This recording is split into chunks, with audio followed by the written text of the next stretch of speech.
Kenapa di kota onde-onde malah bisnis pentol? Kan nggak nyambung.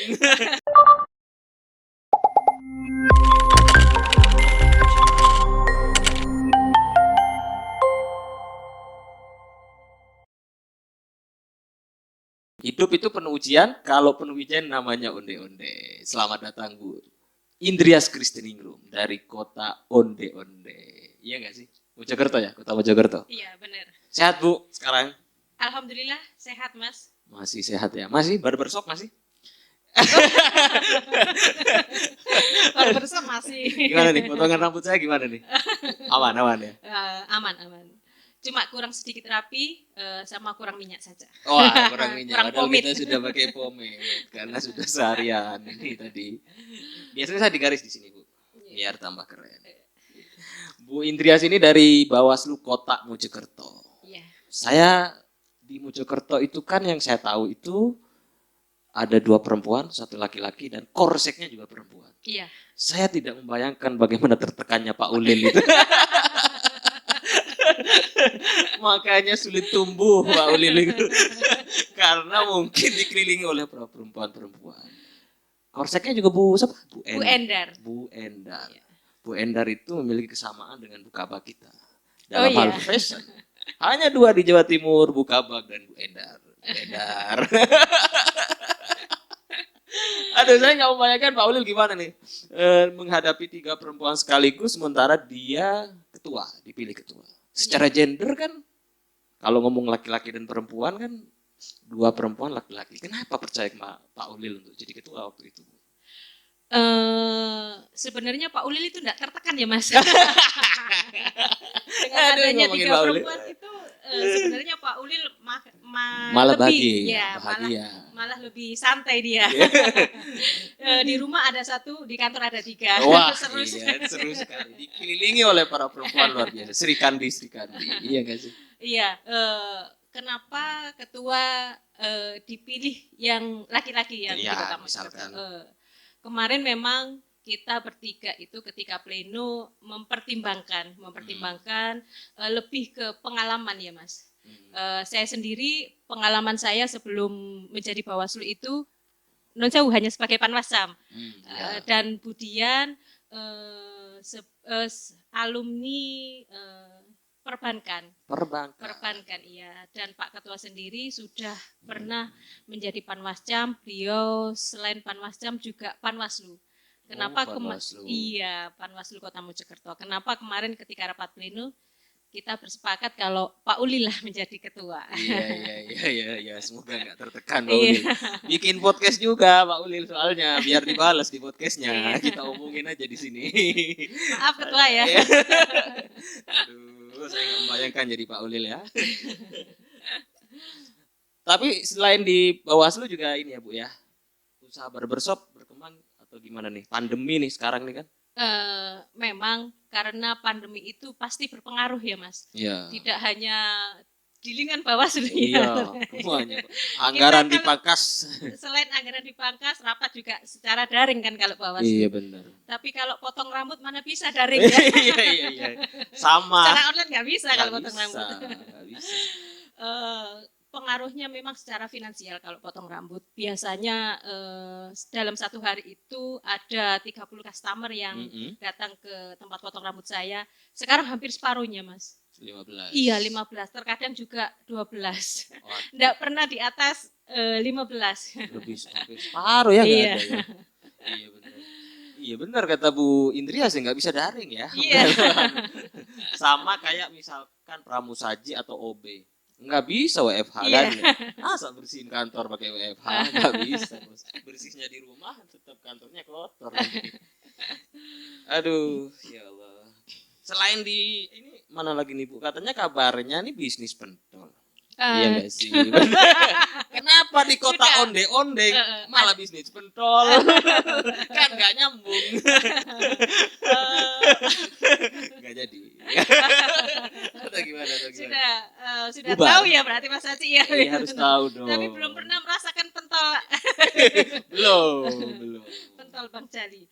Begini Mas Haji, memang selain di Bawaslu memang saya mempunyai kiat-kiat usaha juga di luar. Ya. Karena Passion. Anak gimana? Anak dalam keluarga itu saya mempunyai 3 anak juga ya. 3 anak. Iya, 3 anak. Yang mana memang saya harus memberi fasilitas kepada anak saya. Seperti itu. Jadi dengan pandemi ini di usaha saya barbershop memang ada penurunan. Nah, di situ saya melihat peluang. Iya benar. Iya, melihat peluang apa sekiranya yang bisa masuk usaha ketika di pandemi. Iya. Nah, kalau pentol itu kan merakyat ya, Mas banget, Aci ya. Merakyat banget. Disukai. Harganya, iya, disukai seluruh kalangan ya. Seluruh kalangan pentol. Oleh karena itu kenapa akhirnya saya memilih bisnis pentol ini. Kenapa tidak onde-onde? Kan yang khas Mojokerto onde-onde. Kenapa? Kalau saya juga melihat dari diri saya sendiri, kalau makan onde-onde tiap hari itu nggak mungkin ya. Iya, nggak mungkin karena juga. rasanya onde-onde itu manis, terus kalau tiap hari makan mungkin bikin enek ya. Bikin enek, iya. Kalau pentol hampir tiap hari itu karena suami saya itu hampir tiap hari itu beli bakso, Mas. Itu awalnya seperti itu. Saya bidiknya di situ. Karena suaminya sering beli bakso. Sering beli bakso, kenapa tidak saya produksi sendiri gitu. Nama pentolnya pentol Bang Jali. Pentol Bang Jali. Itu nama suaminya atau gimana? Enggak ya? Aduh. Kok jadi Bang Jali? Enggak Abang Jago aja ya. Aduh, senang sekali nih hari ini bisa ketemu sama Bu Indrias Kristiningrum. Jadi di Bawaslu, terus barbershop yang ngelola orang lain juga sekarang sudah ya? Iya, maksudnya ada yang potong juga, saya tinggal mengawasi dari jauh. Oh. Tetap mengawas juga ya. Mengawasi tukang potongnya.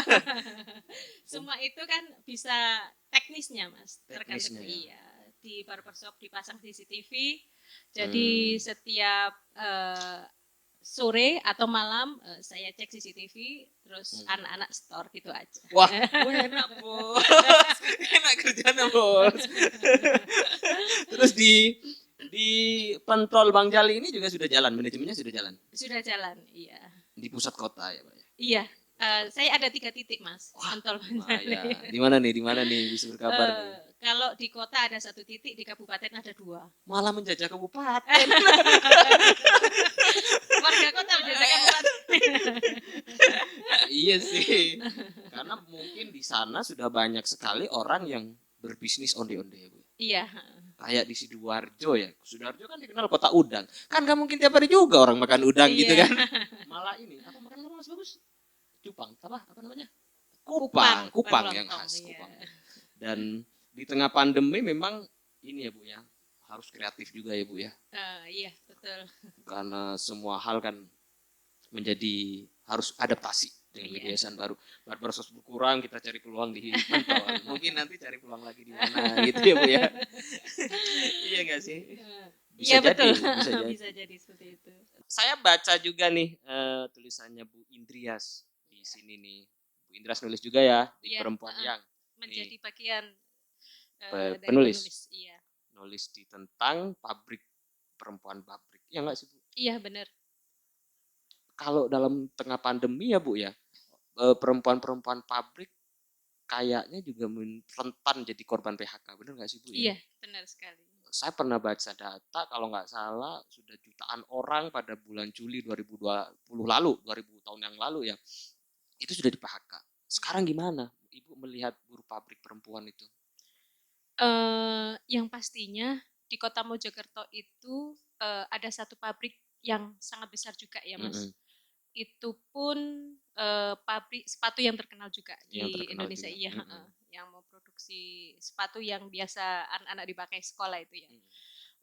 Memang kemarin saya sempat komunikasi juga sama beliau yang saya tulis di buku yang itu iya. Memang berpengaruh sekali Mas, berpengaruh sekali. Selain mereka juga rentan terkena virus yang saat ini sedang pandemi, karena bahan-bahan yang mereka datangkan juga dari luar negeri juga kan. Iya. Itu salah satu kerentanan mereka di sana. Yang kedua memang sudah ada pengurangan sebenarnya Mas. Dikurangi untuk tenaga kerjanya yang di pabrik yang saya tulis itu. Berapa Bu yang dikurangi? Banyak juga ya? Hampir separuh juga? Enggak hampir separuh, 25%. Iya. Banyak Bos. Ya karena kan kalau ngomong misalkan barangnya itu dari luar negeri ya, transmisi penularan juga kan bisa dari barang. Iya. Dari barang bisa jadi. Sekarang kan bisa semuanya bisa jadi medium tuh Mbak ya. Iya. Benar nggak sih? Iya. Apalagi di pabrik kan harus jaga jarak. Kena satu kan bisa di lockdown semua kan. Iya. Nggak sih? Nggak ada kasus-kasus itu aman ya? Di situ ya? Kalau di pabrik yang ini, Iya. ya pabrik sepatu ini kemarin aman Mas, sampai Aman. sekarang aman. Iya, Iya, mudah-mudahan karena aman. di sana juga menerapkan 3M juga, iya. Tetap pakai masker, hand sanitizer dan mencuci tangan. Dan barang-barang yang didatangkan dari luar negeri bahannya itu pun dikarantina dahulu. Oh iya, iya, dikarantina dahulu selama 14 hari baru diproduksi. Juga sepatu yang sudah diproduksi itu juga dikarantina dahulu baru dikeluarkan. Iya. Ya dalam rangka mencegah juga ya. Iya. Tetapi pada sisi yang lain juga karena mungkin penjualannya sedikit, otomatis juga berpengaruh nggak ke penghasilan mereka tuh berpabrik tuh? Kalau penghasilannya tetap Mas, tetap ya? Tetap ya, malah semakin banyak. Kenapa semakin banyak? Karena kan ada pengurangan, pengurangan jadi karyawannya istilahnya lembur ya Mas. Iya. Jadi pendapatan mereka juga meningkat. Tetapi memang di sisi lain juga ada pengurangan itu tadi. Iya, jadi ada plus minusnya. Ada plus minusnya. Iya. Tapi kasihan juga ya yang dikurangi ya. Iya. Ada banyak nih di sekitar Surabaya. Ini kan orang-orang dulu kan kerja di pabrik ya Bu ya. Kerja di pabrik. Tapi kan ada PHK kemudian dikurangi, mereka beralih profesi jadi pedagang kaki lima. Tetapi kan kalau kegiatannya dibatasi jam berapa harus ini kan juga berpengaruh juga terhadap penghasilannya gitu kan? Iya. Iya nggak sih? Berpengaruh sekali. Berpengaruh sekali.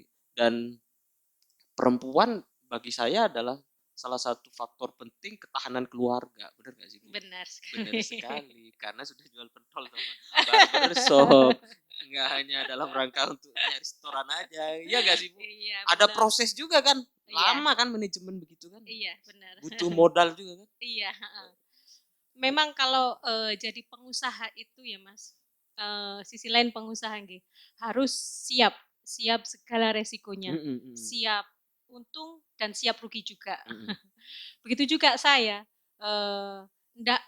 tidak hanya di usaha ini, ada usaha lain juga dulu jauh sebelum di Bawaslu dan saya juga sempat mengalami kerugian juga, tetapi jiwa pengusaha itu nggak begitu saja menyerah. Iya benar. Tetap berusaha, mencoba lagi dan mencoba lagi. Pernah berusaha, karena berusaha itu tidak mudah, tidak seperti kata-kata motivasi ya Bu ya. Iya. Kalau motivator kan Anda bangun bangkit lagi, Anda bangun enak kalau ngomong gitu Pak. Tapi faktanya kan tidak semua orang se-strong itu untuk bangkit. Misalkan usaha ini dalam berapa bulan kolab nih, akhirnya kan susah untuk ini. Ibu ada tips nggak untuk dibagi pada kita, pada perempuan-perempuan di Indonesia, misalkan jadi pengusaha itu harus gimana? Yang dua tadi, jadi pengusaha itu memang harus siap. Siap segalanya. Disiapkan modal juga. Kita harus mempunyai modal untuk saving ketika kita mengalami kerugian, kita harus bisa bangkit lagi. Iya. Tapi misalkan begini, ada nih perusahaan-perusahaan besar misalkan kayak makanan cepat saji. Nah sekarang kan saya nggak sebut merek ya, tapi kan sekarang dijajakan di pinggir jalan. Iya nggak sih Bu? Iya. Nah itu karena kan sewa tempat, sewa ini kan tetap jalan tuh. Sementara kegiatan dibatasi. Iya nggak sih? Ada nggak Ibu sebagai pengusaha pentol dan barbershop ini strategi khusus agar tetap aman terus stabil dalam kondisi pandemi?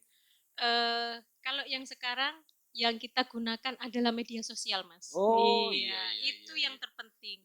Jadi setiap hari kita harus mengiklan itu. Iya sih, harus iklan terus. Mengiklan itu. Saya juga ketika pertama kali membuka usaha yang pentol itu juga saya heran, kok bisa seramai itu ya pentolnya. Ternyata memang awalnya saya memang mengiklankan lewat media sosial. secara tidak langsung masyarakat pun mengetahui Mm-mm. ada di situ ada jual seperti itu kayak gitu. Pentol Bang Jali. Iya, kenapa nggak Bang Jago? Aku penasaran. Online juga Bu? Enggak. Online juga. Jadi kita juga melayani DO, delivery order. Iya, Memang sama. itu salah satu strategi kita saat ini. Iya sih. Iya. Karena sekarang semua orang kan lebih baik di rumah. Iya. Makanya kan akhirnya karena lebih baik di rumah, ya akhirnya konsekuensinya kan banyak aktivitas itu jual beli online. Iya. Iya nggak sih Bu? Betul sekali. Iya. Kalau nggak aktivitas jual beli online, bikin anak di rumah. Iya nggak sih? Aduh, ampun. Aduh. Ke depan ini Bu, mungkin ada hal-hal yang dilakukan lagi atau apa pencapaian-pencapaian yang belum dilakukan oleh Bu Indrias nih yang akan dilakukan di dalam waktu dekat nih. Pencapaian-pencapaian yang saya utamakan sekarang adalah di pekerjaan saya sekarang, Mas, yaitu Bawaslu. Bawaslu. Iya, Tapi kan nggak ada pilkada. Nah, itu tantangannya Mas Iya, Haji. tantangannya, iya. Tantangannya di situ. Bagaimana kita tetap eksis meskipun kita tidak ada pilkada. Podcast, sudah podcast. Pak Ulil sudah podcast. Sudah podcast beliau itu. Iya. Kapan-kapan kita harus collab dengan Pak Ulil ini. Iya nggak sih? Ada Iya. podcast sudah? Sudah ada di kantor Bawaslu Kota Mojokerto. Cuma hanya kurang lebih apa ya? Sering Dikembangkan lagi ya, ya. dikembangkan lagi. Dipromosikan lagi. Ya tantangannya memang kalau yang tidak pilkada kan tidak ngasih tahapan. Orang jadi bertanya mungkin ya Bu ya, ini nggak ada pilkada, terus kerjanya apa gitu. Itu ruwet loh membahas itu karena kita kan lembaga publik, jadi harus bertanggung jawab nggak sih ke publik kan begitu. Harus. Rencana apa nih selain podcast nih, ngapain nih di tahun ini nih? Bawaslu Kota Mojokerto ya khususnya ya. Mojokerto. Tetap kita melakukan sosialisasi juga dan tugas pokok kita adalah pengawasan DPT berkelanjutan. Iya sih. Yang mana di Kota Mojokerto ini banyak yang meninggal. Kenapa? Karena COVID-19. Jangan begitu dong. Di situ pengawasan kita fokuskan di situ juga terhadap DPT Kota Mojokerto nantinya, agar DPT yang diproduksi oleh KPU itu benar-benar valid nanti. Iya, tapi kan terus berkembang. Orang meninggal, orang pindah kan juga harus bergerak terus datanya Ibu ya. Iya. Ngeri kali ya meninggal karena COVID ya. Nggak karena penyakit lain mungkin Bu, karena nggak punya duit atau apa. Jadi kan nggak bisa makan. Tapi memang ngeri sekarang Ibu ya. Karena pandemi ini orang jadi berpikir banyak hal ya. Misalkan terus di rumah dan semacamnya. Ibu melihat ini gimana? Kalau masih ini tahun 2021 nih, 2020 untung lah kita masih punya nafas nih. Bisa bersyukur lah masih bisa hidup nggak kena COVID ya. Tapi 2021 vaksin misalkan sudah ada. Tapi persoalannya kan kita masih ngantri kan. Nggak mungkin tiba-tiba saya divaksin hari ini langsung disuntik. Enggak kan. Gimana nih Ibu nih menyikapi ini khususnya bagi kaum perempuan?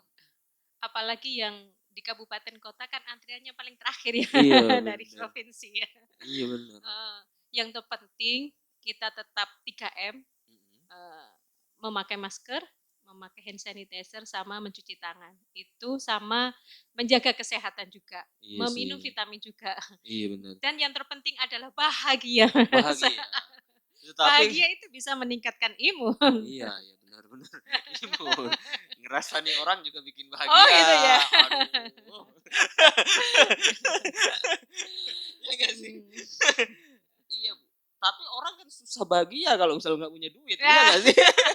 Iya kalau punya pentol Bang Jali, sama barbershop. Masih punya tapi kan orang harus punya cara tersendiri ya Bu untuk bisa bahagia. Ibu nggak ada tips nggak untuk bisa bahagia? Selain ngerasain orang misalnya. Ada nggak tips Bu? Ini biar perempuan-perempuan bisa jadi tangguh nih. Kena apapun tetap senyum. Tiba-tiba masuk RSJ. Bahagia itu juga tergantung pada diri kita sendiri ya. Bagaimana cara kita bahagia itu. Iya. Kalau tips-tips saya sih yang terpenting di rumah atau di kantor. Kalau dari rumah itu setidaknya seandainya suami itu tensinya agak sedikit naik. Nah, Gimana tensi naik tuh gimana tuh? masuk kanan keluar kiri. Hey, Itu. suaminya Bu Indria semoga denger nih. Maaf ya. Masuk kanan Keluar kiri. keluar kiri. Iya. Nggak usah diladenin ya, Bu. Iya. Kalau jadi api jadi air gitu. Iya. Kalau jadi api kebakaran juga nanti. Iya nggak sih, bener nggak sih? Benar-benar. Kalau di kantor gimana nih? Kalau di kantor kita komunikasi aja yang lancar, sama rekan kerja kita juga jangan sampai ada miskomunikasi. Itu yang terpenting, Mas. Iya sih. Tapi yang perempuan kalau mau kita tidak mau body shaming ya, tapi tampaknya kalau di Bawaslu Kota Mojokerto yang kelompok yang ibu-ibunya ini tambah bahagia, tambah berisi. Iya. Malah Pak Ulil yang ada perkembangan ya. Jangan-jangan faktor tertekan Pak Ulil. Iya nggak sih Bu? Benar nggak sih Bu? Sebelum Nggak sama salah. sudah? Enggak. Pak Ulil itu tidak tertekan tapi Iya, bahagia. bahagia dalam tekanan. Sepertinya Pak Ulil perlu diundang ke sini. Iya, harus collab sama Pak Ulil. Iya. Iya Bu, sebelum sama sesudah di Bawaslu, kebahagiaannya tambah atau gimana nih? Yang jelas tambah. Tambah dong. Dilihat dari apa nih? Yang pertama dari pengalaman juga. Ya. Banyak sekali pengalaman yang saya dapat dari Bawaslu. Selain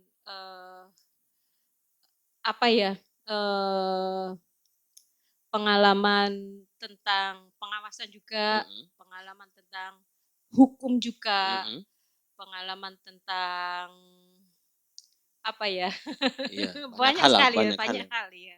Tetapi tambah bahagia. Iya. Jelas tambah bahagia dong. Iya sih. Berarti yang penting di kantor sering komunikasi, tidak ada dusta di antara kita kan Ibu Iya. ya. Ada 3 orang toh ya di Bawaslu Kota. Bawaslu Kota 3 orang karena kecamatannya sedikit juga kan Ibu ya? Iya. Sedikit juga. Tips bahagia, terus ada lagi mungkin cara untuk ini loh Bu, di rumah selain misalkan ada persoalan dengan suami, ada nggak cara-cara lain? Misalkan orang kan banyak sekarang kalau pandemi kan punya kreativitas baru ya, ada yang burung lah, cupang. Nah, itu, Mas. Ibu ngapain tuh di rumah? Saya punya kucing. Oh iya, kucing katanya Iya. ya. Saya punya 2 binatang memang. Memang itu yang bikin menghilangkan stres saya memang, Mas. Ketika capek di kantor, ketika pulang, suami juga bikin capek. Suami. Saya nggak tahu ya, nggak kenal suaminya ya, ampun gitu. Kucing. Iya, itu larinya ke binatang memang. Di situ dari perawatan juga, ketika melihat binatang itu merasa dekat gitu dengan kita, itu ada kepuasan tersendiri, Mas. 2 kucing. 2 kucing. Keren ya, 2 kucing ya. Sekarang beranak jadi 4 kucing. Aduh, karena kucingnya work from home, Iya. jadi hanya kerjanya di rumah, akhirnya beranak saudara. Jadi banyak cara orang untuk bahagia. Wisata sekarang ditutup, semuanya orang mau untuk bersenang-senang kan nggak bisa sekarang. Iya. Dan harus punya strategi khusus tuh bagi Bu Indrias dengan kucing. Iya. Karena suaminya juga bikin marah. Enggak sih? Enggak atau gimana? Nanti pulang-pulang dari sini tekar sama suaminya. Ngomongin itu sih gitu. Iya. Tetap awet langgengnya Bu ya. Amin, terima kasih, Mas. Terus ya Bu ya. Amin. Bahagia terus. Semoga yang tertekan hanya Pak Ulil. Pak Ulil lah, Sepertinya suami juga tertekan.